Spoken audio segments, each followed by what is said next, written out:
Hi everyone, in this module we will see using Excel how we can add a watermark to our Excel sheet. Now let us move forward to Excel and see how to add a watermark using Excel. Now for that we have to open our Excel. Now let's go ahead and open it.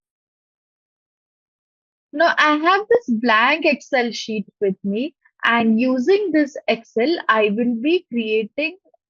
I will use this particular tool that is something called as text. And in that text, I have something called as header and footer. So using this, we will see how we can place a watermark inside this Excel sheet. So first of all, you have to click on insert, then go to this text format and click on header and footer. Once you have selected this, what you have to do, I'll just place over anywhere. Okay. So what you have to do over here is there is an empty space.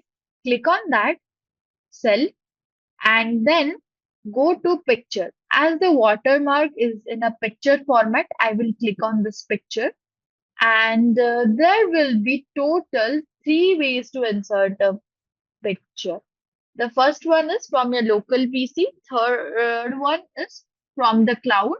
And the second one is you can search that particular image and do it. So as it is already present in my folder, I will go to this browse. And from here, I will select whichever I want to create a watermark. I'll select that. Then I will press and insert. And after that, I will click anywhere inside this cell. So you can see in this way, you can create a watermark inside your Excel. Now it is basically used to give a stamp to your particular data that it belongs to your organization or you are the owner of it. So that was it in today's video.